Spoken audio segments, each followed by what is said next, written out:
सबु भाई ମୁଁ ତ ଘରେ ଜନ୍ମ ହେଇଛି ଭଲ ଘରେ ଜନ୍ମ ମାନେ ଭଲ ମା ପାଖରେ ଜନ୍ମ ହେଇଛି ଭଲ ଠିକ ଆମର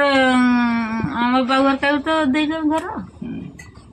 ସେତେବେଳେ ମେଡିକାଲ ଯାଉଥିଲେ ଆମ୍ବୁଲାନ୍ସ ଥିଲାନି କିଛି ଥିଲାନି ସେତେବେଳେ ନା ନା କିଛି ନା ବର୍ତ୍ତମାନ ତ ଭାଇ ଟିକେ ଜ୍ୱର ହେଲେ ବର୍ତ୍ତମାନ ବେଶୀ ରୋଗ ହଉଛି କଣ ପାଇଁ ସାର ଖାଉଛି ସେତେବେଳେ ସାର ଖାଉଥିଲ କି ସେତେବେଳେ ସାର ଜିନିଷ କମ ବିଲରେ ସେଥିପାଇଁ ମୋ ମା ସିନେ କୁହେ ସାରା ଜିନିଷ ଜମା ଥିଲାନି ଆଗରୁ ମୋ ମା ସିନେ କିସ କୁହେ କନ ଖତ ଉପରେ କାମ ତୁମ ଘରକୁ ଆସିନେ ନା ବୁଢୀ ଭାତ ତୁମର ଭାତ ଭେରି ଭଲ ଲାଗିବ ଏଠି ଚାଉଳ ଧାନ ଚାଉଳ ଆଉ ସେଟା ଆମର ଖତ ଦିଆ ହଉଥିଲା ବେଶୀ ସାର ଦିଆ ହଉଥିଲା ଓ କାକା କୁହ ଗୋରୁ କେତେ ଥିଲା ମୋର ମନେ ପଡୁଛି ଗୋରୁ ଗାଈ କେତେ ଥିଲା ଛେଳି ଫେଳି ଥିଲା ନାଇଁ ପୁଣା କାଳରେ